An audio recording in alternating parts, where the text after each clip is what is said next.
So how many of you would like to have a lot more money in your lives? No, I said a lot more money in your lives. And how many to have a lot more happiness in your lives? And how many can stand a heck of a lot more of both in your lives? You've come to the right place. My name is Harv Eker. Welcome to the Millionaire Mind, the secret psychology of wealth. The first thing I want to do is I want to acknowledge you for being here. There's a saying that says 80% of success is just what? Who can tell me? Showing up. So since I can't reach you all, I need you to do me a little favor. Simply reach around, pat both your neighbors on the back and go, congratulations for being here.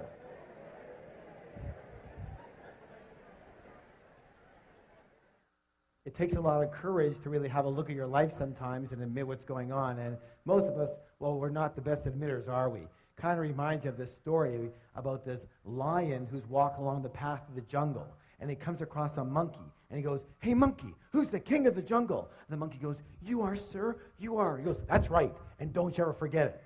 Keeps walking along the path, and he comes across a snake. And he goes, hey, snake, who's the king of the jungle? The snake goes, you are, sir, you are. He goes, that's right, and don't you ever forget it. Keeps walking along the path, comes across a great big elephant. He goes, hey, elephant, who's the king of the jungle? The elephant just keeps walking. He goes, hey, elephant, who's the king of the jungle? The elephant just ignores him.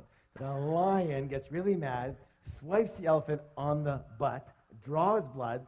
The elephant gets angry, picks up the lion with his trunk, throws him around, fires him on the ground, stomps on his head, picks him up, throws him around, fires him on the ground, stomps on his head, picks him up, throws him against a tree, and the battered and bloody lion just lies there. Hey, you don't have to get mad just because you don't know the right answer. And you might as well laugh now because it don't get any better, okay? Anytime I do any training, I have 2 rules. How many rules? 2. How many rules? 2. Thank you. The first rule is really important. It says this: don't believe a word I say. Now, in all sincerity, why would I suggest that? That's right. Whose experience can I come from? Thank you. Just my experience. It doesn't make it right. It doesn't make it wrong. It doesn't make it true. And it doesn't make it false. It just makes it my experience. All I can let you know, however, is that the information and principles you're about to learn here tonight totally transformed my life and has now transformed the lives of literally thousands and thousands and thousands of other people. Is it okay if I tell you just a little bit about myself? Thank you. I guess my claim to fame is that I owned at least a dozen different businesses before I hit the age of 30. Included in one of those businesses was opening one of the first retail fitness stores in all of North America. Now, the interesting thing about that company is that I started that business with $2,000 that I borrowed on my Visa card. And from there, I was able to open 10 company-owned locations in only 2.5 years, and then sold half my company shares to a Fortune 500 company for $1.6 million. How many wouldn't mind starting with a $2,000 credit card loan and having $1.5 million in your pocket a couple years after that? Excellent. After that, I kind of semi-retired. I moved down to San Diego, and I began doing some consulting, some one-on-one consulting. And I guess it was pretty effective for people because they started bringing friends and relatives and managers and partners, and pretty soon it was 1-on-2 and 1-on-5 and 1-on-10 and 1-on-20. And someone suggested, Harv, you might as well open up a school already. And I said, you know what? That is such a good idea. And I did. And I founded the Street Smart Business School and taught thousands of people all across North America street smart business strategies for high-speed success. What kind of success, please? Thank you. And it was during these seminars that I noticed something.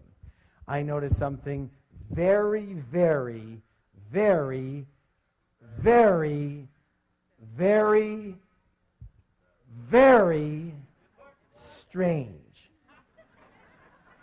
Would you like to know what it was? Well, maybe I'll tell you next time, but what it was simply this, that you can actually have 2 people sitting side by side in exactly the same room. And one person would take these principles and they would skyrocket to success. But what do you think would happen to the person maybe sitting right beside them? Not a heck of a lot. And I realized right there, you can actually have the greatest tools in the world, but if you have just a tiny leak in the toolbox, we have a little problem. So I began designing programs based on the inner game. What game? Thank you. The inner game of money and success. And when we blended and combined the inner game with the outer strategies, with the outer tools, virtually everybody's results went through the roof. Does that make sense to y'all? A good example of what I'm talking about with this inner game is, how many of you notice the phenomenon that when a millionaire loses their money, they generally have it back a very short time later? True? A good example of that is, have you heard of this fellow by the name of Donald Trump? Here's this multi-billionaire who loses everything and more, and 2 years later, he's got it all back again and more. Why does this phenomenon happen? It happens because even though these people might have lost their money, they never lost their most important ingredient to their success, which was their what? Their millionaire.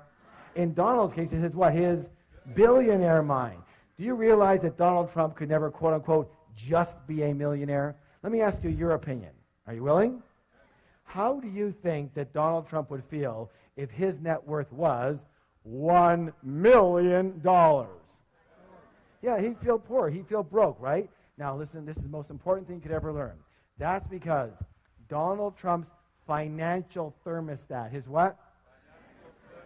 Is set for, everybody pick your finger up right here. Fingers up. Make it be with me. Billions, not millions. Most people's financial thermostat is set for, fingers up, thousands, not millions. Some people's financial thermostat is set for, fingers up, hundreds, not even thousands. And some people's financial thermostat is set for, thumbs up, below zero. They're freezing and they don't know why. Which brings us to the psychology of wealth. It's very important to realize that we live in a world of duality. A world of what? Thank you. Help me out here. In and out. Give me some examples. Black and white, hot and cold, back and forth, left and right, up and down. Excellent. Excellent. And take right and left. Is it possible to have a left side without a right side? Left of what? You see, they're a comparison. So just as there are outer laws to money, therefore there must be what? Excellent. You know, the fact is that most people do not reach their full potential. Most people are not successful. 80% of individuals will never become financially free in the way they would like to be financially free. And 80% of individuals will never claim to be truly, truly happy. And there's a reason. Would you like to know the reason? The reason is very simple. That most people are a little on the unconscious side. They live only on a very superficial level of life, only based in the visible world, only based in what they can see. Now, a good example I'm talking about here is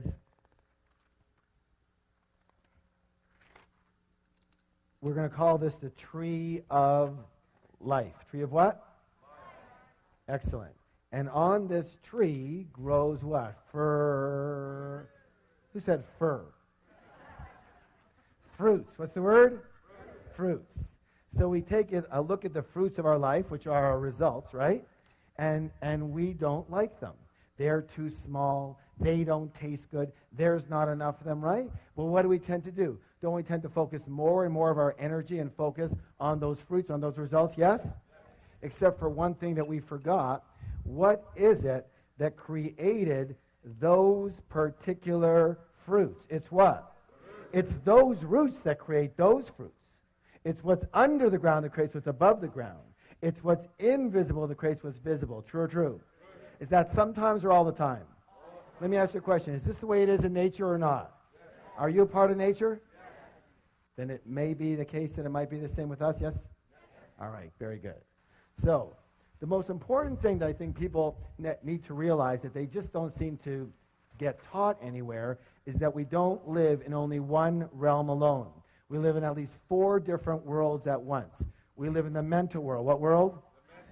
We live in the emotional world. What world? We live in the spiritual world. What world? And absolutely we live in the physical material world. And what most people never get is that your physical material world, your results, what actually happens to you is nothing more than a printout of the other 3 areas. These are the fruits, but these are the roots that cause those fruits. This is your result, but these are your causes. Does that make sense? Yes? This is what's above the ground, but this is what's below the ground. This is what's visible, but this is what's invisible that causes what's visible. So, it boils down to this, that money in the real world, the real stuff, money, the physical reality, is nothing more than a result. It's a what? Result. Money is a result. Wealth is a result. Health is a result. Illness is a result. Your weight is a... We live in a world of cause and Let me ask you a question. How many of you ever heard anybody allude to the fact that a lack of money was a little bit of a problem? Anybody ever hear that? Let me say this right now. A lack of money is never, ever, ever, ever, ever a problem. It's never a problem. A lack of money is merely a symptom. What's the word? Of what's going on underneath. Lack of money is just the result. What is the root cause? Meaning that the only way to permanently, what's the word, please? Permanently change your outer world is to first change your what? You know what? We're going to give that some energy by doing a declaration together. Who can tell what a declaration is? A statement that we make what? Out loud. Thank you. And, you know, why does that work? And let me just put it this way. I'm not going to get into the whole situation around it, but everything is one thing. Everything is energy. What is it? Energy. What is it? Energy. Everything is energy. And all energy travels in what? Frequencies and So when we make a statement out loud, we are sending a vibration, A, into the universe, and B, if we put our hand on our heart, on our chest, we feel the vibration of that specific statement throughout the cells of our body. Yes or yes? You know, I know for a lot of you, you're thinking, oh my God, is this ever hokey? But the way I figure is this. I'd rather be really hokey and really rich than really cool and really broke. How about you? All right, please stand up. Let's have some fun. Let's have some fun with it. Good job. Now, here's what I want you to do. Put your hand on your chest, on your heart. Sir, your chest, not her chest. Come on, let's go. And simply repeat after me. My inner world creates my outer world. My inner world creates my outer world. Again. My inner world creates my outer world. One more time, twice as loud. My inner world creates my outer world. Now, turn to somebody, look them in the eye, give them a high five, and say, you have a millionaire mind. I wanted to share with you something called the process of manifestation. The process of what?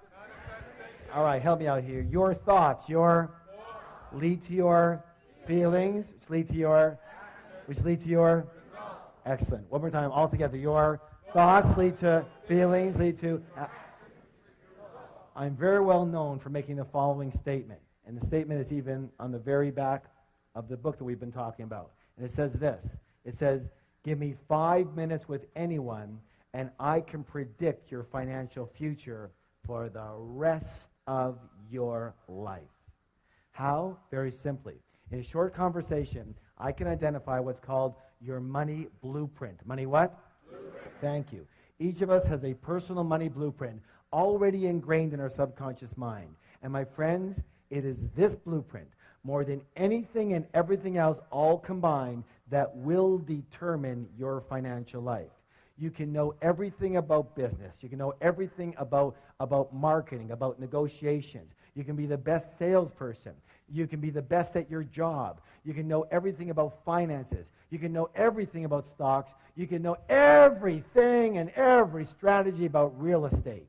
But if your money blueprint isn't preset for a high level of success, you will never, and I repeat, never amass a large amount of money. And if by chance you do, you will either quickly or slowly lose it. It's very simple. It boils down to that. And the good news is you can actually change your blueprint. Good? So let's talk about the blueprint so you understand it. How is your blueprint formed? The blueprint is formed specifically based on the information. The what? Thank you. The information or programming you received in the past, especially as a young child. Who are some of the primary sources of this information? Parents. Good. Who else? Teachers. Yes, religious leaders. Good. Good. Friends, grandparents. Good. Yes, media. Very good. Culture. Let's take culture. That's a good one. Isn't it true that certain cultures have a certain way of thinking and dealing with money? Yes. And other cultures have a completely different way of thinking and dealing with money? Yes. And let me ask you a question. Does the child come out of the womb doing it that way, or were they taught how to do money that way? Thank you. Put your hand on your chest. Repeat after me. I was taught how to do money. Thank you. And so was I. We were all taught how to do money. And unfortunately, most of us were taught by people who either didn't have a lot of it or who had a lot of emotional issues around it. True or true? So how are we taught? How are we conditioned?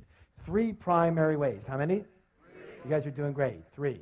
And the first way is called verbal programming. What kind of programming, please? Thank you. That's all about what did you hear when you were young. The second one's called modeling. What's it called? Modeling. That's all about what did you see when you were young. And the third one's called specific incidents. Specific what? That's all about what did you experience around money, wealth, and rich people when you were young. Now, let's talk a little bit about verbal programming. Let me hear some of the phrases that you heard about money, wealth, success, rich people when you were young. What are some of the ones that you heard? Yes, money doesn't grow on. Yeah, what? It takes money to. What else? Money doesn't make you happy. Good. Money's the root of all. We can't. Yeah, there's never a. Rich people are greedy, criminals, crooks. Wonderful. That's perfect. That's perfect. Yeah. You can't take it with you, right? Spoken like a true spender. All right. Do you want to hear my father's favorite?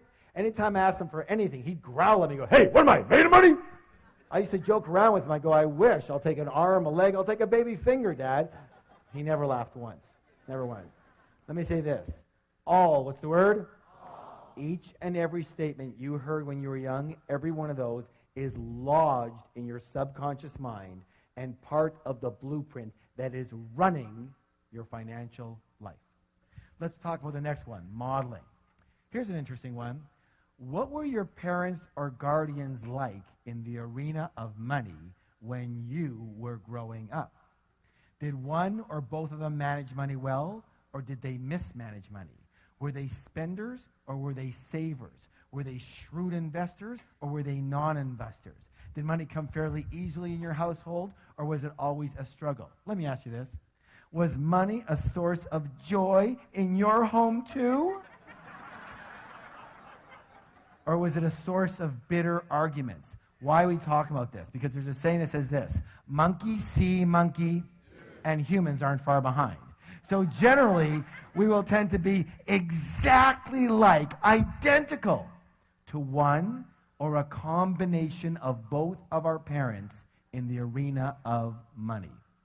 Unless we're exactly the opposite. Why would someone be the opposite?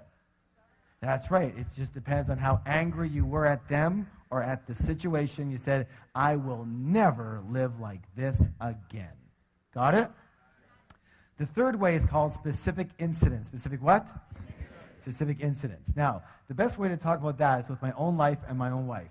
Her name is Rochelle, and when she was 8 years old, she would hear the clanging of the ice cream truck coming down the street, and she would run to her mom and ask her mom for a quarter, and her mom would say, "Sorry, dear, I don't have any money. Go ask Dad. Dad's got all the money." She'd run on over to Dad. She'd go get her quarter. She'd go get her ice cream. She was a happy camper. The next week, she'd hear the clang of the ice cream truck coming down the street. She would run to her mom and ask her mom for a quarter, and her mom would say, "Help me out now. Sorry, dear, I don't have any money. Go ask your dad. Dad's got all the..." She'd run on over to Dad. She'd get her quarter. She'd go get her ice cream. She was a happy camper. Question! What did my wife learn about money? Yeah, first of all, that men have all the money. So when we first got married, what do you think she expected of moi? I'll tell you what, it wasn't quarters anymore. Somehow she graduated. What did she learn about women and money? That's right, that women don't have money. Mom, the deity, didn't have any money, doesn't have money. Therefore, the way of being for a good woman to be is not to have any what? Any money. And so whenever she had money, she'd have to what? Get rid of it. And she was darn good at it too. You know, she's very exact. You give her $100, she spent $100. You give her $200, she spent $200. You give her $500, she spent $500. You give her $1,000, she spent $1,000. Then she took one of my programs. She learned all about the art of leverage. I gave her $2,000, she spent $10,000. There was only one thing we ever fought about. Can you guess what it was? Money. And it almost cost us our marriage. And all I can say is thank God that we learned about the material we're talking about now and how to completely recondition each of our own blueprints, and, this is important, create a third blueprint for the relationship. Create a third blueprint for the what? as an umbrella for the relationship. Now, I want you to know something. As many of you know, as many graduates, we have a 3-day Millionaire Mind Intensive program. And one of the things I'm proudest about that program is what we're able to do for people in relationships around money. Because I know what was hurting me more than anything and biggest pain in my life. And what people don't really get is that each of you have your own blueprint, but you're going to need a third blueprint, like an umbrella blueprint, agreements, for example, on how the relationship's going to work around money. And most of us never entered a relationship with that in place, true or true? And most of us have never looked at it like that and go, let's create an umbrella blueprint, have we? And until you do, you'll always have problems with other people around money. So, all I can say is that it worked like magic, and we have never had a disagreement since. We fought every single day. Now, you would think that's an exaggeration, wouldn't you? I wish. No, some of you are going, no. I wish. Every single day for 9.5 years. And we have never had a single disagreement around money since. And now it's been 11 years. Good or good? All right, give that a hand. Hey, you can do better than that. Let me hear ya. So the big question, even bigger question, the big question is this. What is your current money blueprint set for?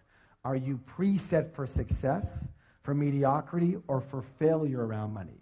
Are you set for struggle with money or for ease around money? Are you set for working really hard for your money? Raise your hand if you're a big hard worker. Come on, let me see it. Where are you? Good. Nothing more than a preset pattern or program. That's all that is. Or are you set for having a nice balance in your life? Are you set for having a very consistent income or an inconsistent income? You know, the up and down yo-yo effect. First you got it, then you don't. Then you got it, then you don't. Then you got it, then... Raise your hand if you know that one really good. Nothing more than a preset pattern. That's all that is. Are you set for having a very high income, a moderate income, or a low income? Do you know there's actual numbered settings? So are you set for earning, 25 to 50,000 a year, 50 to 75, 75 to 100, 100 to 200, 200 to 300, 300 to 500? Nothing more than preset patterns and programs. And are you preset for saving money? Or are you preset for spending money? Or are you set for avoiding the entire subject, if you could? Absolutely. Are you set for managing money well or for mismanaging money? For picking winning investments or picking losers? For trusting people with money or distrusting people with money? How can you tell what you're set for? Well, one of the easiest ways is what? Look at the fruits. That will tell you what the roots are set for. Let me give you an example of what I'm talking about. If the temperature in the room is 72 degrees, chances are really good the thermostat is set for how much, guys? 72. Now, here's where it gets really interesting. Now, imagine that it's really hot outside and the windows are open. Is it possible that the temperature in that room could, say, get to 77 degrees? Yes or no? But what will eventually happen? Thank you. The thermostat will kick in and drive that temperature back down to 72 degrees. Now, is it possible that because the windows are open and it's very cold outside, that the temperature in the room could, say, go to 65 degrees? But what will eventually happen? Thank you. The thermostat will kick in and drive that temperature right back to 72. Meaning that the only way to permanently, what's the word? Thank you. Permanently change the temperature in that room is to change that what? Thermostat. And the only way to permanently, what's the word?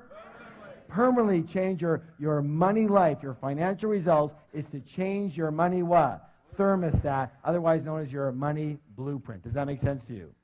All right, excellent. Now, who can tell me one of the simplest ways to make change? Decide one. What else? Yes, become aware of it. Good, good. Yeah, someone said marry rich. That's good. That's close. That's good. Obviously, one of the easiest ways to make a change is to model. What is it? Model people who have blueprints set for high levels of success. High levels of success, yes? And those people have a name. They're called rich people. And so one of the things we're going to do in the second part of the program here is talk just a little bit about how rich people actually think quite differently than most other people. But before we do that, we have to take a little stretch. So please stand up.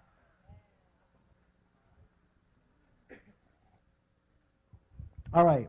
Raising your arms nice and high. I want to hear a big, big groan. Let me hear you. Oh, good job. And this way. Oh, louder. And the other way. Oh, and backwards. Oh, and forward. Oh. Give somebody a double high five and say, you're awesome.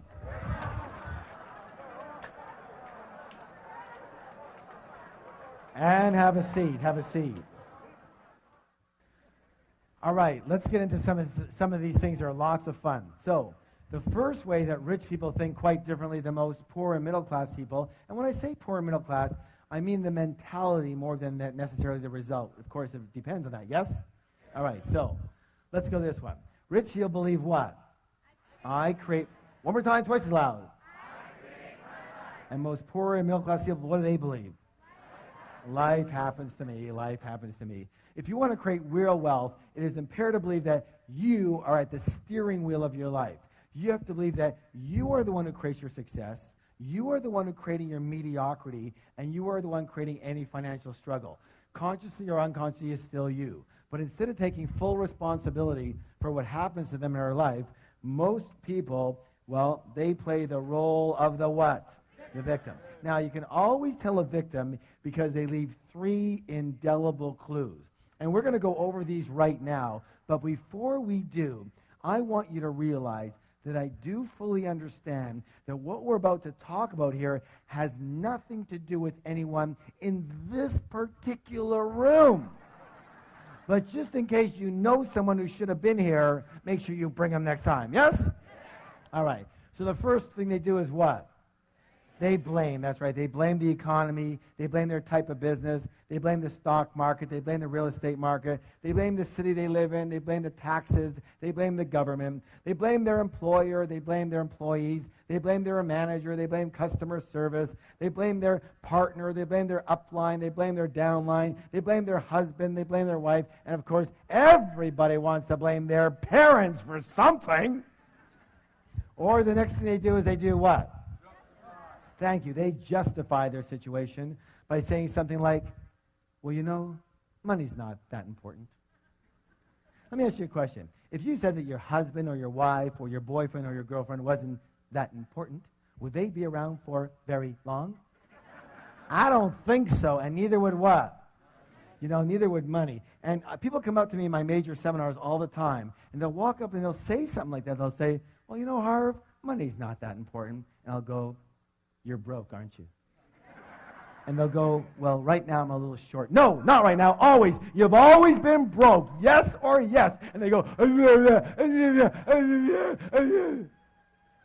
of course they're broke. Of course they're broke. If you didn't think having a motorcycle was important, would you buy one? Would you have one? Of course not. If you don't think having a pet parrot is important, would you buy one? Would you have one? Of course not. If you don't think money's important, would you have any? Of course not. You know, you can actually dazzle your friends with this information. The next time your friend comes up to you and says something lame like that, here's what I want you to do. I want you to roll your eyes up into here and look up into the heavens and put your hands up here on your forehead and go, you're broke. And they're going to go, how did you know? And you're going to go, what else do you want to know? That'll be $50, please, and you'll have a whole new business. Of course they're broke. Let me just say this for the record. Anybody who says money is not important doesn't have any. True or true? All right, now, the third one here is absolutely imperative. What's it say, please? Complain. Let me say this right now. Complaining is the absolute worst possible thing you could do for your health or your wealth. The worst. Why? Well, one of our other programs is called the Wizard Training. What kind of training? And that's all about how do you manifest what you want with elegance and joy versus a lot of struggle. And the way to do that is using universal principles. And so you can be in alignment with the laws of nature instead of fighting against them. Does that make sense? All right. And one of those principles I'm sure you heard of, and it says this. I want you to repeat it. It says, what I focus on expands. Let me hear you. What I focus on expands. One more time. What I focus on expands. Tell somebody else, please. Excellent. Now, here it is. Let me ask you a question. When you are complaining, What are you focusing on? What's right with your life or what's wrong with your life? And since what you focus on expands, what are you now going to get more of? What's right with your life or what's wrong with your life? Absolutely, you're going to get more of what's wrong with your life. When you are complaining, you are actually attracting crap into your life. When you are complaining, you turn into this big, giant crap magnet. And have you ever heard that complainers, they usually say the same thing. Say, well, of course I complain. Look how crappy my life is. And now you know better, so you can say, no, it's because you complain that your life is so crappy.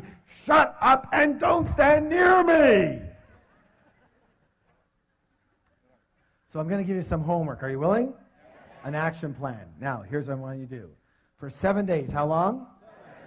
No complaining. Not out here and not in here. And when you can do that for 7 days, I promise miracles will occur for you. And it's got to be a whole 7 days. Why? Because you still might have some, residual crap coming to you from before, right? Because crap doesn't travel at the speed of light, It travels at the speed of crap, and it's really slow. So it has to be a whole 7 days. Are you willing? All right, good job. Now, here's the thing you have to understand. Here's the secret. Are you ready for the secret? No, you're not ready. Are you ready for the secret? All right, lean forward, hands on your ears. Let's see them. Okay, here we go. Ready? There's no such thing as a really rich victim.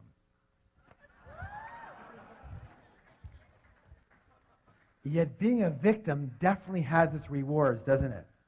What's the big reward people get out of being a victim? That's right, they get attention. Is attention important to most people? It's the most important thing to most people. Why? Because when we were infants, we made a mistake, and a big one. Almost all of us. And what we did is we equated attention with love for the purposes of survival. But they're not the same at all. Does that make any sense? And because of that mistake, most of us really don't even know about true love. We know about what's called ego love, meaning we love another person for what they do for us versus who they are, having nothing to do with us. And worse than that, we love ourselves for what we do for us. In other words, when we're good, we love ourselves. And when we're bad, we don't love ourselves. True or true? Okay? And that's the biggest problem we have with most people today. And let me say this again, that at the 3-day Million Dollar Mind Intensive, and I know a lot of you have been there, one of the blessings we have is this ability to be able to disconnect those two so that you truly love another person for who they are, which means you can truly love yourself for who you are and accept yourself the way you are right this moment. Good or good? Good. And that's another blessing that we have. And so, as I said, there's no such thing as a really rich victim. So in order to stay a victim and get their attention, these people make darn sure they never get what? Rich. So here's a choice. You have a choice. You can be a victim or you can be rich, but you can't be both. You have to choose. And let me say this right now, and I hate to be so graphic about it, but we came here to learn, yes? All right. So everybody go like this with your finger. Put it over here. Watch. Every time you blame or justify or complain, you are slitting your financial throat and your happiness throat as well. And people, well, if they want to be around you, there's something wrong with them too.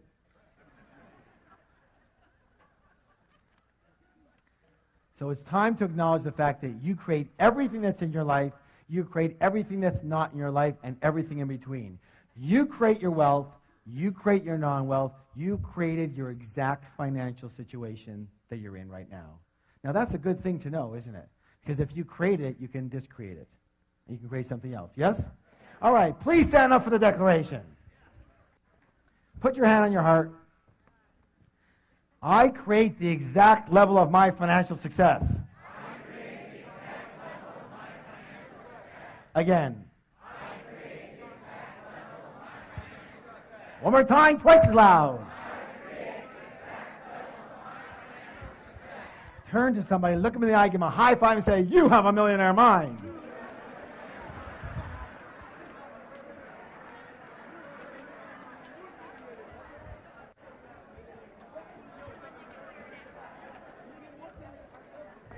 And have a seat. Good job. All right, here's another one. This is very important.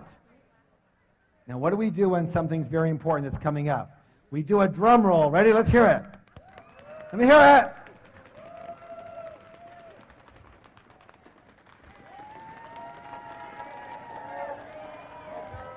Good job. Rich people play the money game to what? Win. And most poor and low-class people play what? Not to lose. Not to lose. Oh, my goodness. Most people actually play the money game on defense versus offense. Let me ask you your opinion here. Again, in sports or any game you play strictly on defense, tell me, what are your chances of actually winning that game? How many people say pretty slim and none? And what are your chances of winning the game big? Impossible. True? And that's the way most people play the money game on defense versus offense. You know, their primary concern for a lot of people is survival and security. You know, so what is your goal? What's your objective? What's your true intention? For a lot of people, their primary intention is to have enough to pay the bills. I just want enough to pay the bills. On time would be a miracle. Or I just want to get by. Or look, I just want to earn a decent living. And due to the power of intention, that's exactly what you're going to get, and not a dime more. Some people know this quite well, yes? Or you have middle-class people, and middle-class people, what's their big intention? They just want to be what? Comfortable. You know, it's so important to them, we're going to write it 2 times. So there's comfortable, and then there's this word. What's this word?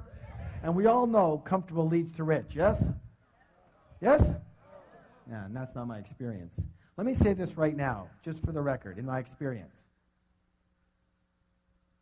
Comfortable and rich are planets apart. Planets apart. What you need to do and who you have to be comfortable is a whole different world than who you have to be and what you have to do to get rich. Is that clear at all? Is that really clear? I hope you get it. Because I would say that's one of the number one issues with most people sitting in the room right now. Your goal is to be comfortable. Let me say this right now. If your goal is to be comfortable, you will never get rich. Never. On the other hand, if your goal is to get rich, you're going to end up mighty comfortable. So here's the thought. If you shoot for the stars, you're at least going to hit the moon. Most people don't even shoot for the ceiling in their house, and they wonder what the problem is. All right, here's what I want you to do. Another action. Are you willing to take the actions? All right, practice. Practice makes permanent. So, tonight when you get home, tomorrow morning, I want you, either yourself or with your team, to create a strategy. Create a what? Strategy. To help 10 times the number of people you're helping right now. Whatever business you're in, whatever job situation you're in, I want you to help 10 times as many people. Who can tell me why? Exactly, because that's how you get paid. One of the things we do in our programs is we have certain definitions. And the definition we use of a business person or even in a job is, listen closely, a person who solves problems for people at a profit or for pay. Say that with me. A person who solves problems for people for profit or for pay. Good or good? So what's your job? This is what? Solve problems. And you get paid accordingly. Meaning that if you go out there to make money, what do? But if you go out there to solve problems, and if you go out there to solve 10 times the problems you're solving now, there's a good chance you're going to get how much more money? 10 times. Does that make sense? Because that's what delivering value is all about. It's about solving. Let me put it this way. If you're not solving a problem, I guarantee you're not getting paid. People say, well, Harv, how do I make more money? Wrong question. The better question is, how do I help more people? How do I help 10 times the people? And that's going to take a little strategy. And for a lot of you, it's going to take a little more leverage, a little more systemizing, a little more being based on results versus time. Does that make any sense? Yes or yes? All right, good job. So, please stand up for the declaration. Good exercise, yes. Hands on your heart. My goal is to become a multi-millionaire and more. Let me hear you. Again. Again. And nothing less will do. Let's make a high five and say, you have a millionaire mind. Question. In the last one, why did I ask you to add on and nothing less will do? Listen closely. This could be the most important words you hear all night. Are you ready? What you settle for is what you get. I'm going to say it again. What you settle for is what you get. If you look at your life right now, the results of your life is exactly what you've settled for. You understand what I'm saying? People walk into a job situation or a business. They walk into a job and they're in a job interview, and the interviewer says, "Well, what's your salary expectations?" And they go, $250,000 a year. And the guy goes, "What? This job pays $30,000. Really? So find me another job that pays me $250,000. See, if you are only willing to do what it takes to earn $250,000 a year, that's all you'll accept. And you will keep on hunting and searching and creating the strategy until you get there. But if you are willing to take $30,000 and be comfortable and get by, that's it. You're done. Does that make any sense at all? What you settle for is what you get. Say, what I settle for is what I get. Tell somebody else, please. Good job.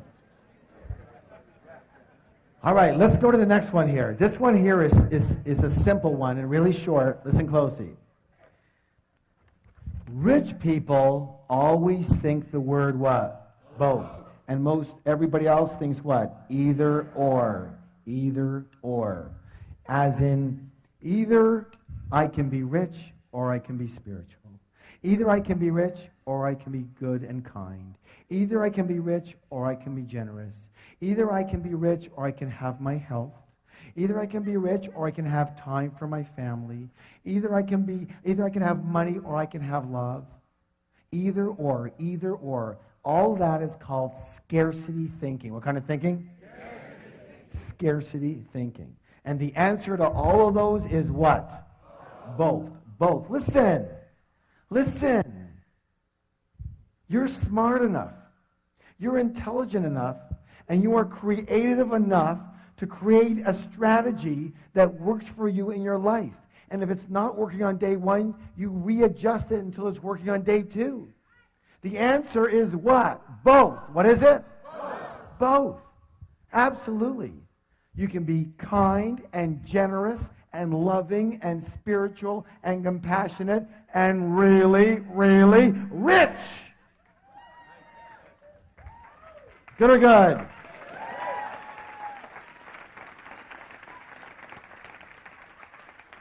Let me ask you a question. How many of you ever heard the saying, you can't have your cake and eat it too? This, for my money, that is the absolute stupidest saying I've ever heard in my whole life. The all-time dumbest, the hall of shame, all right? You know, in my book, Secrets to the Millionaire Mind, I talk about this a little bit. And we give a lot of what's called wealth principles in the book. I want to read you this one. Rich people believe you can have your cake and eat it too. Middle-class people believe cake is too rich, so I'll only have a little piece. Poor people don't believe they deserve cake, so they order a donut, focus on the whole, and wonder why they have nothing. Stand up for the declaration, please.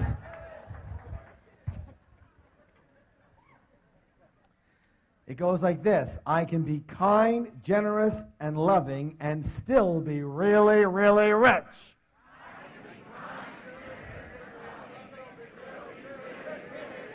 Again, I can be kind, generous, and loving and still be really, really rich. One more time. I can be kind, generous, and loving and still be really, really rich. Just want to high five and say, you have a millionaire mind.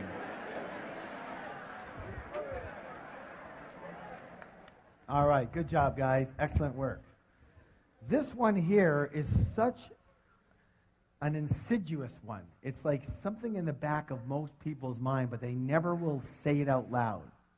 And it's one of the biggest blockers of all the blockages of wealth. Are you ready? Yes. Rich and successful people admire and model. What's the two words? Admire other rich and successful people. And what do most everybody else do? They resent the heck out of them, yes or yes? Most poor and middle class people often look at other people's success with resentment or jealousy or envy, or they snip, they're so lucky, or they whisper naughty things under their breath. You have to realize something so simple, that if you view rich people as bad in any way, shape, or form, and you want to be a good person, then you can never be rich. You can never be rich. You can never be rich. So, you have to practice. Say, I have to practice. So instead of resenting rich people, I want you to practice admiring rich people. I want you to practice blessing rich people. I want you to practice loving rich people. That way you unconsciously know that when you get rich, other people will what? They'll admire and bless and love you instead of resent the heck out of you. Much better for creating wealth. Yes or yes? Yes. You know, I want to share with you a philosophy that completely transformed my life. Are you willing to hear it? It's from the Huna philosophy. Where does Huna come from? Hawaii, thank you. And it simply says this. Bless that which you want. Say it with me. Bless that which you want. Bless that which you want. So what that means is this. If you see somebody with a beautiful home, bless that home and bless that person. If you see somebody with a beautiful car, bless that car and bless that person. If you see somebody with a beautiful family, bless that family and bless that person. If you see somebody with a beautiful, wonderful business, bless that business, bless that person. Why? Because anything that you negate, you can never have. Never. Does that make any sense? And you got to watch it. It's so quick, isn't it? It's so quick to do a little tinge of resentment, to negate them. And meanwhile, you know you can't have it after that. So, I have a little practice for you on this one. Next time you see somebody coming out of a limousine, I mean, someone who's got some money, obviously. Not some party kids with 48 people in the limo. Prom night! No, you know what I'm talking about. I want you to walk over to that person coming out of that limousine. I want you to shake their hand. And I want you to say, thank you. Thank you for being an excellent role model for me creating success. Thank you for being such an excellent role model for success. Are you willing? All right. Please stand up for the declaration. Hands on your heart. I admire rich people. I bless rich people. I love rich people.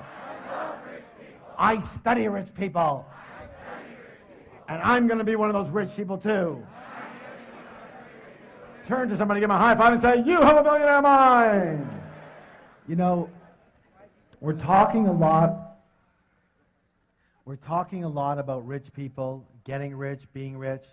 And some people come up to me all the time, they go, Harv, what's with the rich thing? Like, why, are you so into that? And I say, look, I've been called a financial evangelist. And I take that as a compliment. Why? Because someone's got to be a proponent for it. Do you understand what I'm saying? Amen, right. So, but let's talk about it because it's more than just money. So let's talk about why be rich. Number one, lifestyle. What's the word? Hey, obviously that's the most obvious one for the wonderful lifestyle that can afford you and your family. It's a nicer way to live, yes or yes? Yes. But number 2 is contribution. What is it? Here's my thoughts. It says this. My feeling is this, that if you have the wherewithal to be rich, it's your duty, it's your obligation to do so. Why? So that you can help people who simply do not have that wherewithal. Does that make sense to you all? Because, and I'll say this, that if you're in this room, you probably have the wherewithal. Especially you self-selected yourself to be here. If you're hearing this message, you selected yourself to be that. You understand? And here's where I came up with that, like very specifically, a good example. A while ago, I was reading in the newspaper about a woman in Africa, Tanzania to be exact, and she has a goiter problem. Do y'all know what a goiter problem? It's like when they have the big, thick neck, right? And it's a thyroid problem. And you know that problem can be completely alleviated with a 10-minute surgery, 10-minute operation, and it's gone. In Tanzania, they have a decent medical system, but it's a pay-for-play deal. In other words, you pay for you pay for your doctor or your hospitalization or whatever. This woman with this goiter problem has, and it costs, by the way, costs $31 for this 10-minute operation. She has been saving for just over 5 years. 5 years, and she has $22. Twice a week, she doesn't eat. She has a newborn child who's going to be another mouth to feed, so she's feeling that it's going to take her another 5 years to get the other $9. So you would think, for goodness sake, someone just send her the stupid $9. Problem. There are millions, what's the word? Millions. Of people in this situation. Millions. Not one, not two, not 10, not 10,000, and not hundreds of thousands. Millions in this situation. So how can you help them better? By being broke or being rich enough to be able to do something about it? Do you understand what I'm saying? And I get this all the time. I get people saying, well, you know, what about the environment? What about this? And what about they're taking all the oil and they're killing all the forest and all that? They. Yes, some of them are. You want to save the environment? Get rich, buy a few million acres and save it.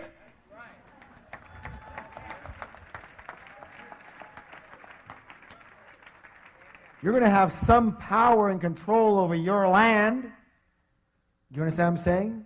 Yes or no? Yes. Take responsibility is what I want to say on that. Okay, this one over here, one more here. This is critical. The third reason is for what? Who you have to become in order to create wealth. In other words, who do you have to be in character, in virtue, in traits? How big do you have to be to get rich versus, being broke? And there's certain characteristics that it takes to be incredibly successful. Because what creates success? And isn't it one of the things being one of the best in your field? Yes or no? Yes, yes or no? Yes. Absolutely. Who do you have to be? What do you have to know? Who do you have to be in character to be the best at what you do in order to get paid the most? Does that make sense to you? So who do you have to become? It's a learning process. And that brings us to the next way that rich people actually think quite differently and are quite different than most other. Rich people are what? Bigger than their problems. What is it? Bigger than their problems. And most other people are what? Smaller than their problems. Smaller. And the secret, guys, I want you to hear something right now. If you will just understand and take action on this one right here, I promise you, mano a mano, heart to heart, your life will just skyrocket. It will go to a whole other level, and you'll see why in a moment. Are you ready? Yes. Listen closely. The secret to success, my friends, is not to try and avoid or get rid of your problems.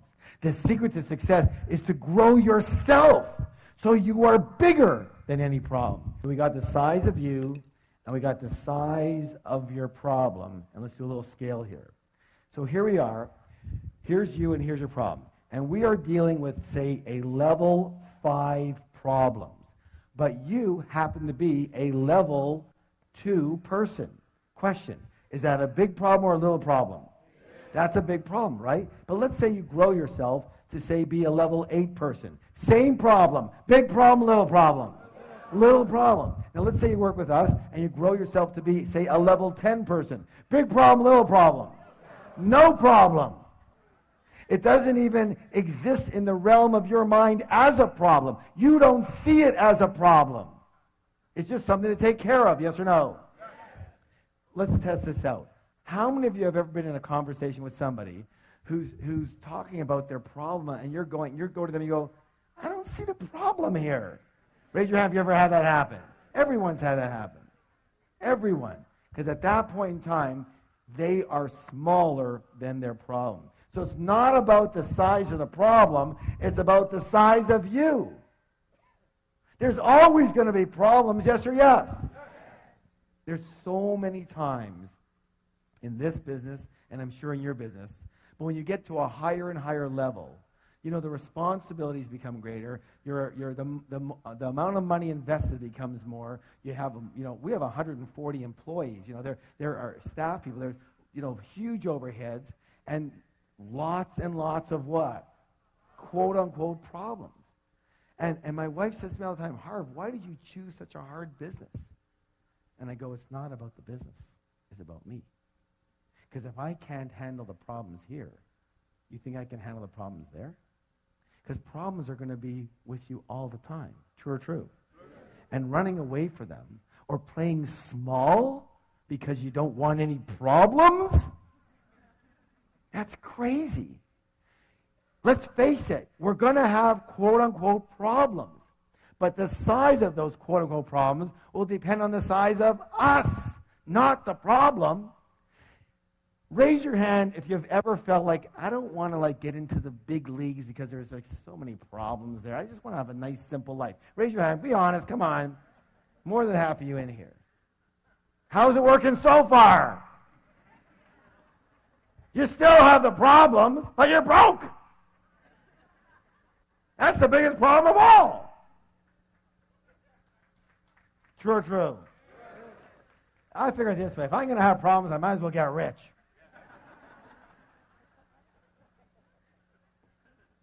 All right. So, I'm going to give you a little anchor. Who knows what an anchor is? An anchor is what? A trigger so you can remember something. So here's what I want you to do.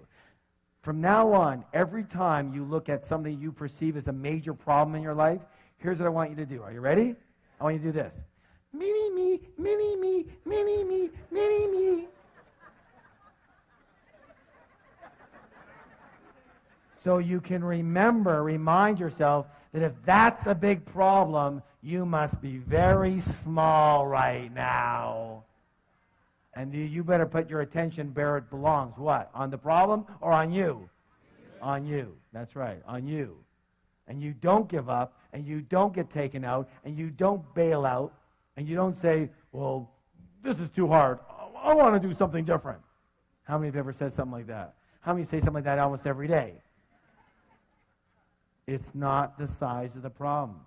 Have you heard the saying, fortunately or unfortunately, you take yourself with you wherever you go? That's what my answer is to my wife. How could you choose such a hard business? It's not the business, it's moi. True or true? If it's hard, it's because I made it hard. If it's easy, because I make it easy. If it's successful, it's because I made it successful. If it's unsuccessful, it's because I made it unsuccessful. True or true? It doesn't just happen to us. So, the fact is that your wealth can only grow to the extent that you do. So the goal is to grow yourself so you can handle any problems that get in your way of creating wealth, and just as importantly, keeping your wealth once you've got it. And who knew that would be an issue? You know what? This is only reserved for certain people in this room. People who have or have had a lot of money and know that it's one complete world to make it. And it's a whole other world to keep it. True or true? That is a whole other world. And again, it's not about the it. It's about you. It's about you. And so, really, you're like a container. Say, I'm a container.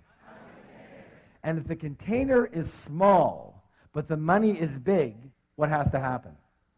That's right, the money goes. The money goes. Do y'all understand that? Let me say this again. If you, the container, is small, but somehow the money is big, what has to happen? It doesn't fit. It has to go somewhere else. True or true? So you have to grow yourself so you become a big, big container so you can attract and hold money. And one of the things we do in our programs is we focus on not only growing yourself as a container, but consistently growing yourself. Because if you want raise your hand if you want your money to consistently grow. Remember, your money can only grow to the extent that you do. So if you want your money to grow, who has to grow? I do. Now you got it. Now you got it. Now you've got the root. You have to keep up with the money. Let me put it another way. Your money has kept up with you. I'll say it again. Your money has kept up with you. If your money's here, it's because you're here. Does that make any sense? If your money's here, it's because you're here. If you're here and your money's here, it's going to have to meet you. It'll always grow to the extent that you do, and always come down to the extent that you are. Raise your hand if you've ever heard stories about people who are doing really well, and then they messed up in their relationships, messed up with habits or with drugs or alcohol, and what happened to their money? Always comes down to meet them. No? Yes? Your money is at the same level you are, my friends. And that's not a derogatory thing. That's to make sure you start to focus your attention where you need to. Personally, I always looked outside of myself. Once I do this marketing thing, and once I understand this real estate, and once I do this, and once I... But it wasn't about any of those things. It was about the size of me.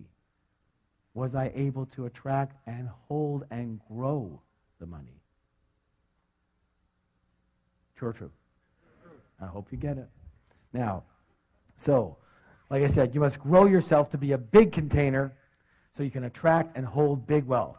And here's the beautiful thing about it. If you are a big container, if you are a big person, and your intention is to have wealth, a lot of money, but right now you don't have it, guess what has to happen? What has to happen? The money has to come. Why? Because it's a universal principle. And the universal principle says that the universe abhors a vacuum and will rush in to fill any space that's created for it. And if you're a big container, but you only have a little money right now, the money has to come if that's your intention. True or true? It reminds me. Good. That's good news, isn't it? You keep working on you. You're on the right track. You're on the right track here. My favorite plant is the Chinese bamboo plant, along with that line. Why? Because this is a very interesting plant in that you plant the seeds, and you look after the first year, there's nothing there. And you look in the second year, and there's nothing there. And you look in the third year, and there's nothing there. You say, forget it. Somehow the seeds didn't take hold. I got no tree here. In the fourth year, there's nothing there. But in the fifth year, all of a sudden you see a little sprout. And then listen to this. In 6 weeks, how long? 6 weeks. That plant can grow to 90 feet. 90 feet in 6 weeks. How could that be possible? Because what was it doing for 5 whole years? Growing its roots, like you guys, growing its roots, so that when it does pop, it can withstand that incredible growth. What would happen if it didn't grow those roots so deep and thick? The first big wind that comes, it's gone. How many people know people that that's happened to? Because the roots weren't dug deep enough. Do you understand? Give someone a high five and say, you're on the right track.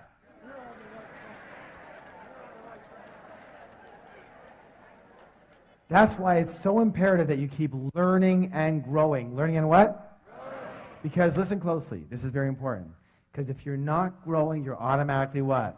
Dying. I'm going to say it again. If you're not growing, you're what? Dying. If you're not sure that that's a scientific fact. I'm not a scientist, but ask any scientist and any person who's involved in physics. Raise your hand if you have a plant or flower at home. If your plant's not growing, what's it doing? It's dying. Any living organism, same with us. And that's why I have a message for all you guys and all you gals who are a little, say, semi-retired or retired or a little older and going, there's nothing left to do. Just kind of play around, and that's okay. But guess what? You're going down. You're going down. If you're not growing, you're what? Dying. That's why being comfortable sucks. That's why it sucks. Because you can't stay comfortable. You can't stay stagnant. You're either going up or down. It's a dynamic universe. Yes or yes? So forget comfortable. You keep on growing. Well, I don't want to kill myself. What does that mean? I don't want to kill myself. What do you think? To grow, you have to kill yourself? No, being comfortable and stagnant, that kills you. It's not these either-or stuff, these words I don't want to kill myself. I'm never going to have time for anything. Well, why don't you create time for things you want to do and create time for business and create time for your family? I don't know how to do that. Good. Then you learn. You learn how to do that. Good or good? That's one of the other things, too. I talk about exploding money myths. You'll say, well, I'm incompetent with money. I just can't handle money. I'm not good with money. That's your reason? Well, I'm not a good piano player. But if I wanted to play piano, I'd what? Learn. Hello. We don't come out of the womb doing money. Most of us got taught. But what about taking the responsibility and accountability and going out there and learning it? Learning the field you need to learn. Learning the investments you need to learn. Learning how to do money. When people are at my seminar and they go, I'm incompetent with money. I'm just not good at it. And that's their reason? It's crazy. Learn how to do it. Good or good? Listen, no excuses. No excuses, no reasons. In our Enlightened Warrior Training Camp, we have a flip chart that says, reasons or results. And the big one is what? Or. Reasons or results. You cannot have both. If you have a reason, you know you didn't get the result. True or true? So, the result is rich. Yes? And everything else is your story.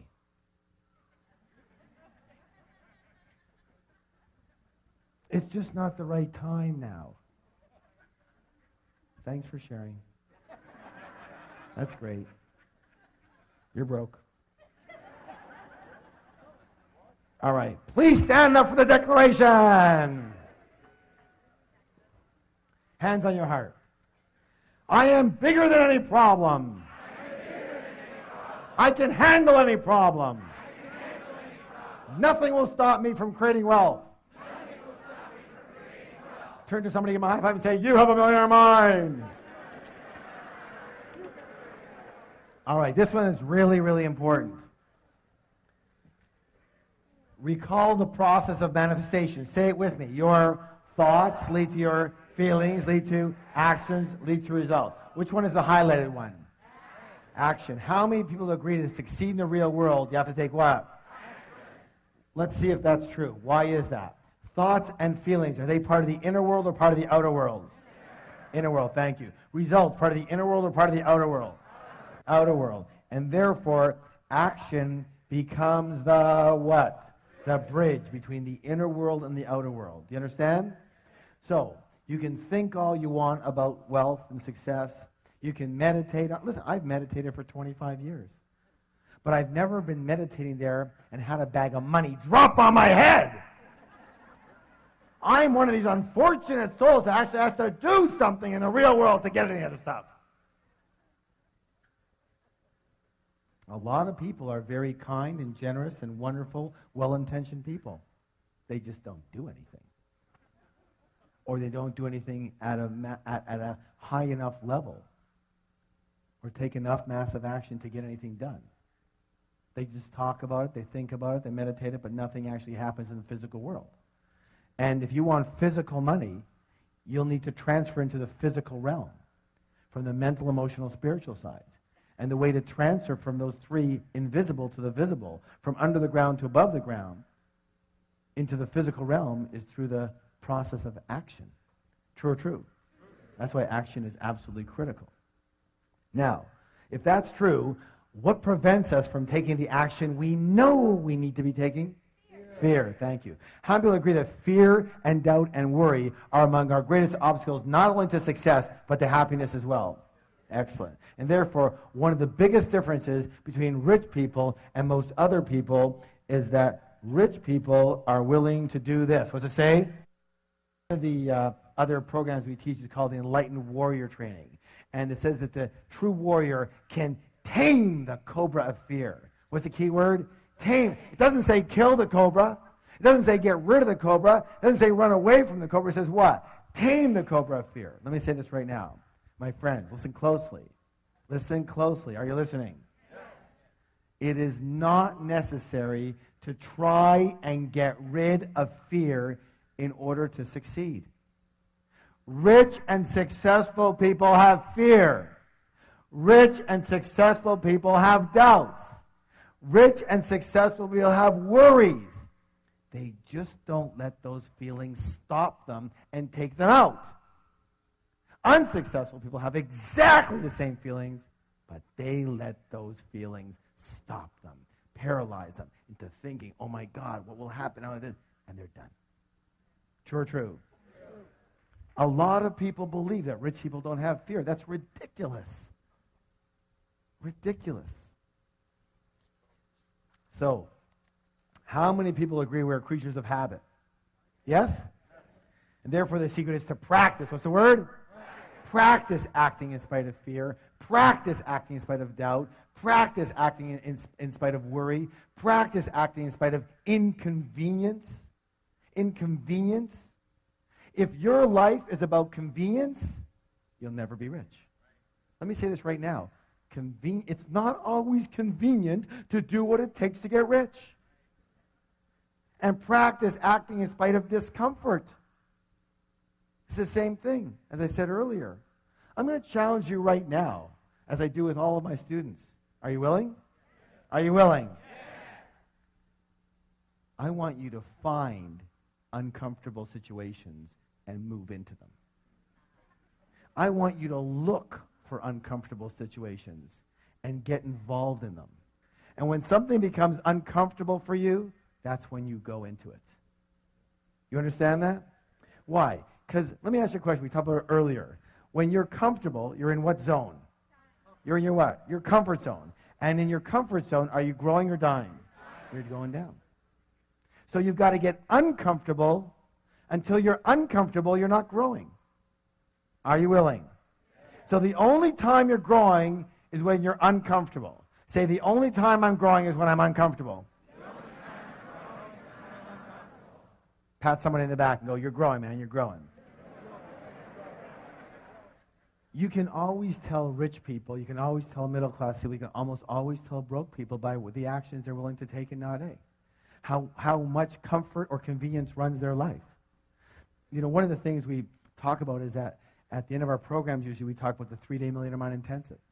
And very often someone will stand up and say something like, they'll say, well, you know, it's not being held in the city that we're in right now, and I'd have to take a flight and fly for 4 hours and, get a hotel and this and that, and it's just so inconvenient.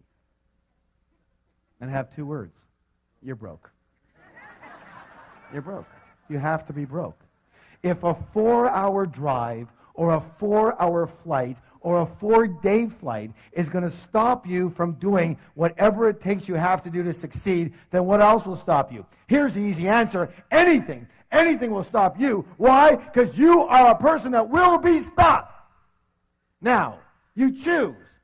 Either you are a person that will be stopped, or you are a person that will not be stopped.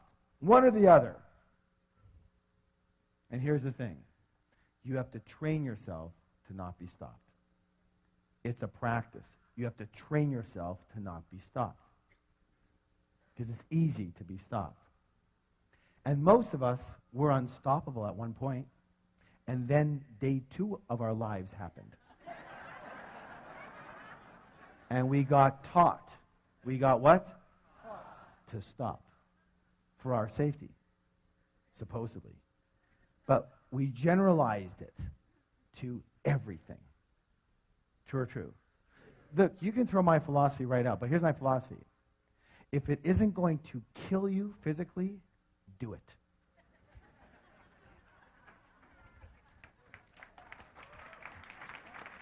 Just do it. One of the things I've been noticing lately with a lot of the rich people I've been dealing with, very rich people, is they're willing to take a shot. It's amazing. I'm a lot less risk-prone than they are, but I also see where I am and where they are. Now, I do pretty well, but these guys are amazing. And it's like, you give them a proposal, and they go, that makes sense. That could work. Yeah? All right, let's give it a shot. And I'm going, well, I'm not sure it's going to work. I know, but let's give it a shot. Well, I'm not that sure. I know, but let's go for it. Let's give it a shot. What's the worst that can happen? Oh, we lose a few bucks, we try another thing. Well, okay. You understand what I'm saying? They're willing to go for it. And we, like if someone's going to get a little upset with us, no, I don't want to do that then. Well, what if I lose what I've got? No, I don't want to do that. I'm going to keep it simple. If it's not going to kill you physically, do it.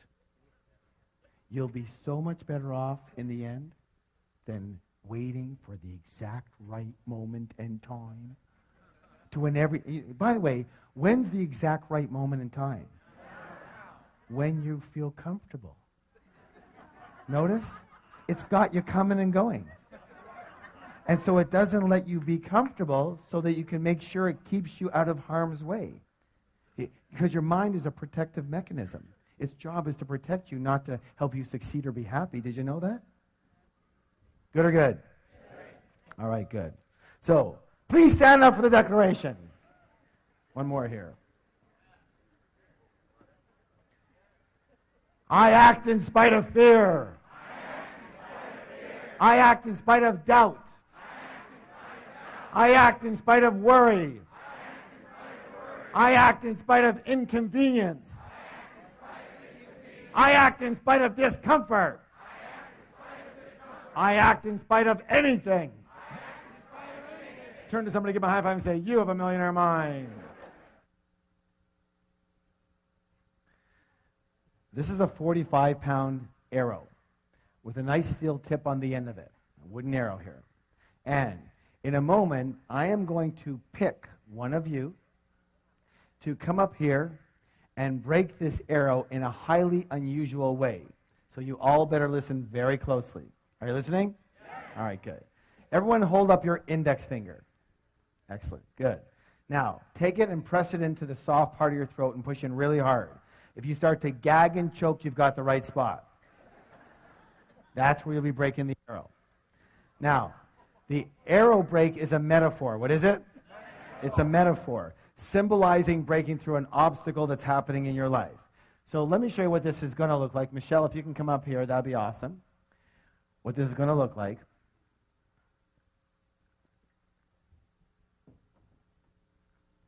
Just hold on to that for a second here. All right. So what's going to happen in a moment, just bring your hand up here for a second. What's going to happen in a moment with this person is going to be coming up here. They're going to put the back of the arrow into the glove and the steel tip point into their throat like that, okay? And then when they're ready, or if they're not ready, They're going to walk into the arrow and hopefully break the arrow before it impales them. What? Hopefully. Hey, we have a very good track record. We're up to like 65% now. That's a passing grade, you know. All right. Now, a few rules. Rule number 1. When you're up here, you absolutely must keep your mouth closed when you're doing this. Who can tell me why? That's right, splinters. And by the way, we didn't always know that. Rule number 2. You're going to be covering your eyes with goggles, okay? There's another set over here for you. And rule number 3, walk directly into the arrow, straight on. Do not twist to the side. Because if you twist to the side, what can happen is it can get caught in this artery right here and pull the artery right out. And it looks really funny when you have this artery sticking out of your neck like this, and you can't even go to the doctor. Like, what are you going to say? It's like, what happened? You don't want to know, okay? So you're not going to believe it. All right. So here's how this is going to work. I'm going to show you how this works. And here's the deal. The 4th rule is massive support. What kind of support? Massive. What kind of support? Massive. That means we're all on one team, yes? Yes. So when this person breaks this, I want everybody to give them a massive standing ovation, right? Yes. All right, good. Now, that's when the person comes here. Let's talk a little bit about, let me show you how this is going to work, all right? So I'll do a little demonstration for you. So here's the deal. If I break the arrow, if I break the arrow tonight, I want massive round of applause. Yes? If the arrow happens to break through me tonight, I want someone to pick up the phone, turn it on, and call 911. Yes? All right. Are you ready? All right. These are sharper than they used to be. No wonder I don't do this anymore.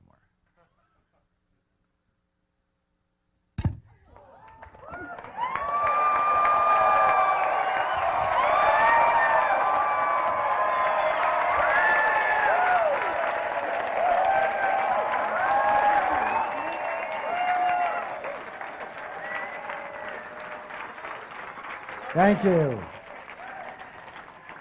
Excellent. Have a seat. Oh my gosh, look what I found. A steel arrow.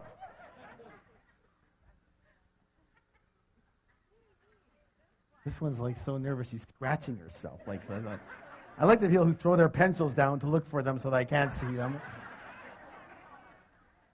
Who's never done anything like this, but has something, hold on, as I said, hold on. This is a metaphor. A metaphor means it's something that you are trying to break through tonight. Never done anything, would be scared to death to do this. Would be totally scared. She doesn't look too scared to me. Are you? Okay, come on up here. Give a round of applause. Okay. What's your name? Nicole, okay. Yeah, the first thing we have to do, Nicole, is take care of some legal work. Here you go. There you go. So you're going to sign a release form. Seriously? Yeah, seriously. Are you kidding me? So print your name over here. It basically says that we accept no responsibility for your death or injury. Okay. And the date today is what? Okay.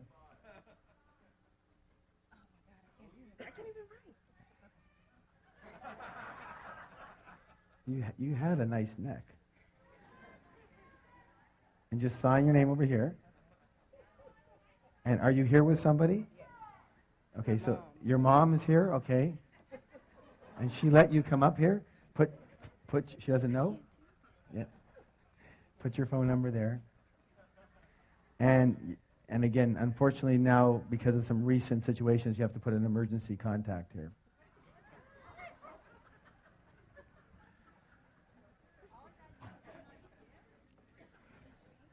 Now, remember what we said about support, right? Okay. Now, here's the deal. Okay, you're doing great. Perfect. Good. Now, hold on to this. And here's how this is going to work. Just wait for a second here. Now, remember I said that the arrow break is a metaphor. What is it? Metaphor. So it represents something that you want to break through in your life, a belief or a habit or a fear or a way of being that hasn't been working for you, right? Now, so your name was what? Nicole. Nicole is going to represent all of us, everybody, yes? All right. So here's how this is going to work. So she's breaking for you right now. This is what we're going to frame this. She's breaking for you right now, And so I want everybody to close their eyes. Everybody looking at this, watching it, hearing it, close your eyes. And I want you to determine what is it that you want this arrow break to mean for you. What does it represent? What does it symbolize you breaking through in your life? What specific fear or doubt or concern or belief or habit or way of being or situation does it mean you breaking through as a metaphor in your life? And come up with one. And the same with you, Nicole.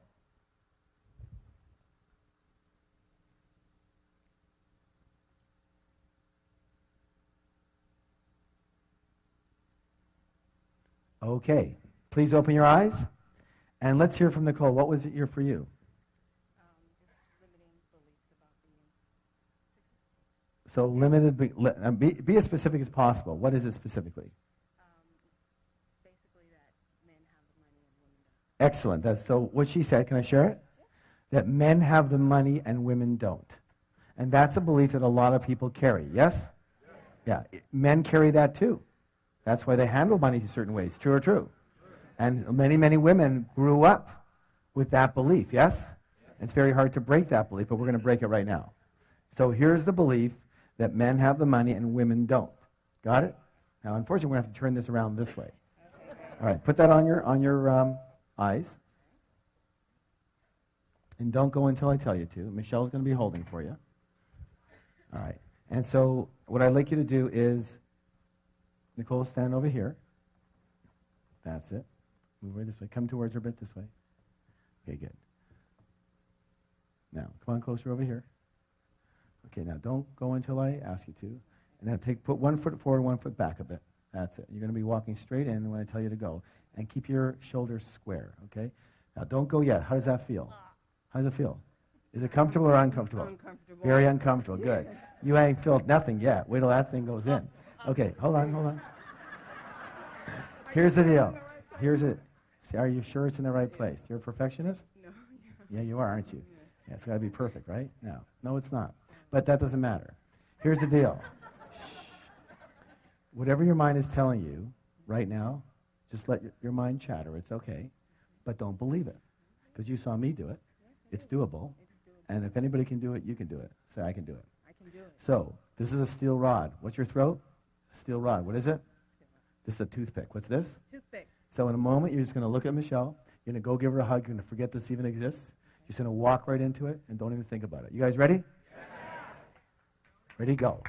Hard! Yeah!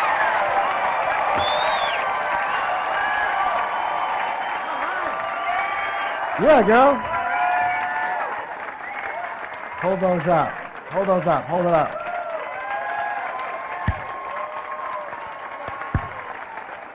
Way to go. Now, stay here for a second. Stay here for a second. Look at that. Now, okay, go ahead. Now, question. Was that harder or easier than you thought it was going to be? Yeah, the actual act was easier than what she thought it was going to be. Yes? All right. Give her a round of applause. Thank you so much.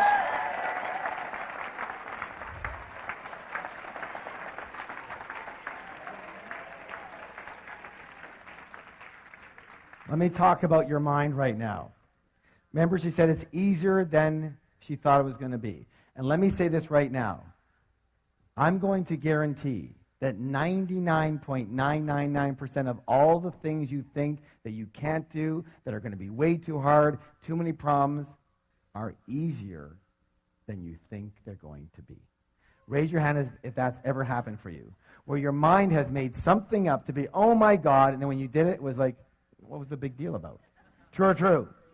Let's talk about that. Let's listen closely. Your mind is the greatest soap opera scriptwriter in history. It makes up incredible stories, usually based in dramas and disasters, of things that never happened and things that never will. Mark Twain said it best.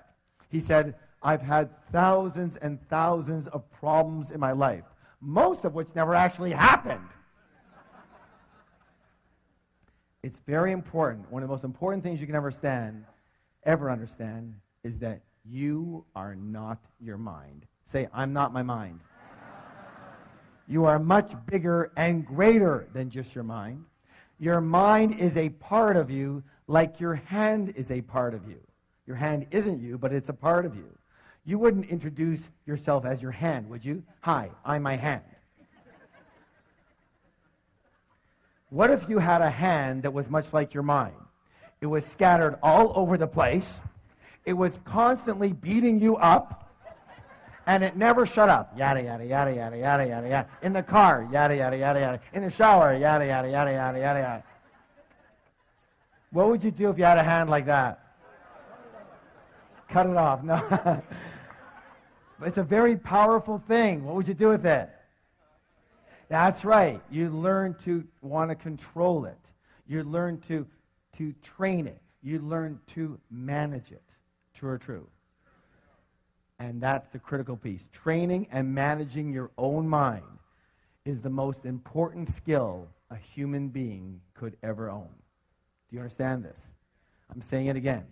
Training and managing your own mind, that voice that you so believe, is the most important skill you could possibly own. For with that skill, you truly will be successful. And you truly can be happy. Do you understand this? Because I'm going to say this right now, and a lot of them are going to shoot me for it. But there's only one thing that can stop you. The voice. Not yourself. The voice. The voice. That you've bought into that that's who you are. That voice is not you. It's simply a part of you. That it's the protective mechanism part of you. Its job is to protect you. It's like the sentry on a ship. It's not there to be the social coordinator, the success coordinator, the happiness coordinator. That's not its job. Your mind is a survival mechanism, and its primary purpose is to protect you, which means to keep you where you are. It's like an over-worried mother. It's doing its job way too well, but we buy into it. What would your life be like if you had an overworried mother constantly ragging on you? No, no, no, no, no. What would your life be like? You would be so contracted and small, you'd never do anything. True or true? True. Yet to an extent, we're all like that. We're listening. We're buying the voice of protection when there's no need to do it. That voice is not who you are. You are much bigger than that. When Nicole came up here, she was shaking. She couldn't even, what was her mind telling her? Oh, what did I get myself into? Why did I do this? You're so stupid, Nicole. Why do you? Well, maybe she didn't say quite that, but something like that. And then she's doing it, and we're pushing it, and she goes, oh my God, like this is way harder than I thought. And her mind goes, blah, blah, blah, blah, blah, blah, and then she goes, boop, no problem. And isn't that the way it is? Yes or yes? So, let me say this right now. In my book, Secrets of the Millionaire Mind, the final wealth file, number 17, says this.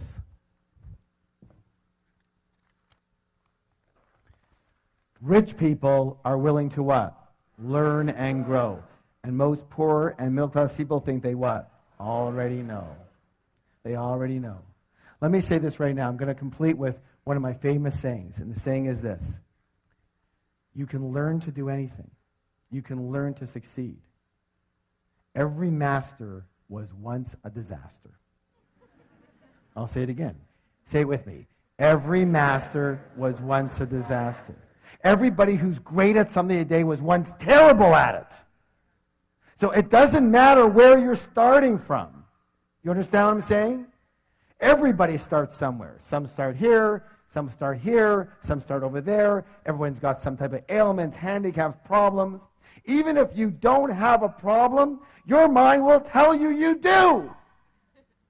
I had a woman the other day come up to me and say, I don't know what it is. It's just, I get to a certain level and there's always a situation that comes up. Something always happens and it screws me up. What is it? I said, if you look in the mirror, you'll find it. It is so easy to determine people's obstacles because there's only one of them right there. The voice in your head that stops you, tells you no, gives you doubt, and suffocates your life.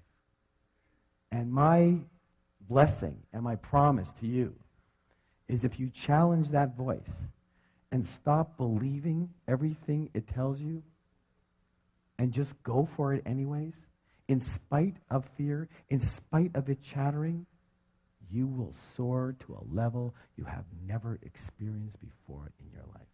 So how many of you realize that your mind is a very powerful force? It can work for you or it can work what? Against you. The rule is really simple. If you are earning less than $50,000 a year and you want to earn $100,000 or more, you're going to have to change your money blueprint. Money what? Blueprint. If you're earning $100,000, you want to earn $200,000, you have to change your money what? Blueprint. If you want to go from $200,000 to $500,000, you have to change your money what? Blueprint. If you're earning good money but you're not managing it well, you have to change your money what? If your income is inconsistent, you have to change your money what? Excellent, good. If you work way too hard and you want to be able to earn as much money or more with more balance, you have to change your money what? Blueprint. If your investments aren't zooming, you have to change your money what? If your business isn't booming, that's a result. You have to change your money what? If you have money and you want to make sure you keep it and you grow it, you have to change your money what? Excellent. And unfortunately, your current money blueprint would tend to stay with you for the rest of your life unless you identify it and you change it.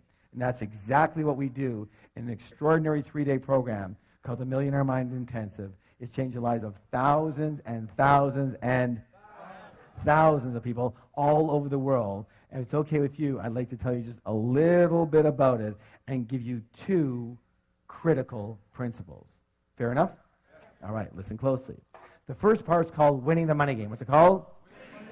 There are proven strategies for creating fast financial freedom, and you have to know them. Millionaire Mind Intensive, you're going to learn exactly how rich people play the money game so you can do what? Model exactly what they do. Let me ask you a question. If you had a parent, let's say a father, for example, that when you grew up, your parents were extremely rich. But not only were they rich financially, they were rich emotionally, spiritually, they were kind and loving, and they taught you the ropes of how to do money. How many of you think you could be doing a lot better right now? Exactly. Exactly. And that's what you're going to be able to do. Rich people have a very specific way of playing the money game, and you're going to learn to do exactly what they do. And this includes learning how to create massive amounts of passive income. Raise your hand if you believe passive income is important. Someone tell me why. What's the word? Freedom. Thank you. Freedom. What's the word? Freedom. Without passive income, you can never be what? Free. Now, here's where it gets interesting. This is why almost all the other trainers out there send their students to us. Did you know that just about everyone is programmed not to earn passive income? Not to earn it. Programmed not to earn it. You're not sure? Maybe we should test this out. Let me ask you a question. When you were 12, 13, 14, 15, 16 years old, and you needed money, what did your parents say to you? Did they say, well, then go out there and earn some passive income? Did they say that? What did they do? Go to work. Go get a... And that's exactly what we did. We went to work. And we learned. What's the word? We learned that we work for money. We learned to have money, you must what? Raise your hand if you were taught that. Everybody was taught that. Yeah, and hard too, for a lot of you. But money comes from work, yes or no? And so that's the dendrite. That's the neurological pathway. That's the path of least resistance in your brain. And It's unnatural and completely unfamiliar and discomfortable for your brain to know passive income. It doesn't work for it. And so what happens is either people don't start in that arena, or if they do start, they get a little ways and then they sabotage themselves to go right back to 72 degrees. What the thermostat is set for, which is working for money. Do you understand that? Let me say this right now. Familiar Mind Intensive, when you walk out of there, you will be reconditioned so that passive income is your path of least resistance. It will be the primary way that you prefer, believe, and act in accordance with creating money. Good or good? It'll be a natural thing for you. Good? Now, let me say this also. You're also going to learn the world's easiest money management method. Managing your money is another critical difference between rich people and poor and middle class people. I'm going to tell you a story that can change your life. Are you willing? Yes. Are you willing? Yes. Imagine you're with a 5-year-old child. You're walking down the street. You come across an ice cream store. And you go into the store and you get the child a single scoop of ice cream on a cone because they don't have any cups. The child is only 5 years old. They have very little hands. They're kind of wobbly. And as they walk out the door, it jostles them. And the ice cream falls out of the cone onto the ground. Being the kind and generous person that you are, what do? You walk back into the store, and just as you're about to order another scoop of ice cream, the child sees the poster on the wall of the triple scooper. And they go, I want that triple scoop. And now, being the kind and generous person that you are, do you now get them the triple scoop or not? No, of course not. Why would you set them up to fail? They couldn't even handle 1 scoop. What, are you going to load them down with 3 scoops now? Let me say this right now, my friends. We live in a loving and supportive universe. The universe wants you to win. It wants to support you. But it has the same rule. And the rule is simply this. And I'm going to nail half of you right now as to why you're not doing better with your money. It's simple. Until you show you can handle what you've already got, you won't get any more. Most people are walking around with 1 or 2 scoops dripping all over the place. It's a complete mess. And they're going, give me more, give me more. And the universe is going, why? I gave you more. Look what you did with it. Some of you are laughing nervously. Let me say this right now. You're going to learn the simplest, easiest, most effective way to handle money that you've ever seen in your life. A 5-year-old can do it, and 5-year-olds do it.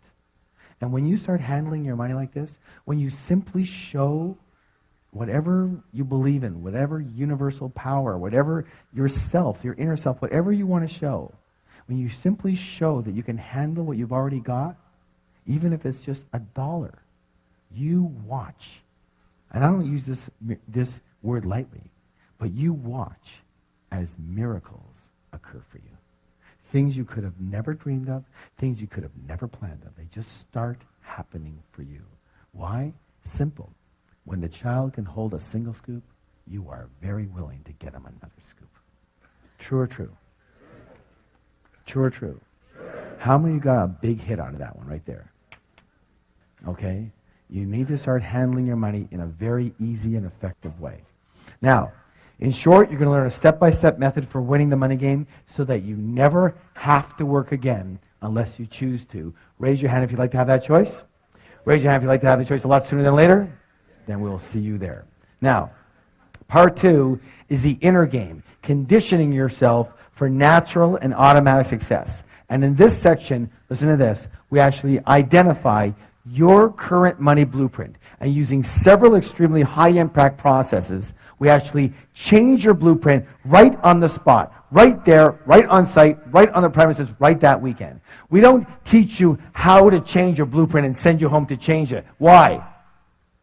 Because you won't. Why? Because we're creatures of what? Habit. Now, here's the thing. Did you know that there's 2 kinds of habits? How many? 2. How many? 2. There's doing habits.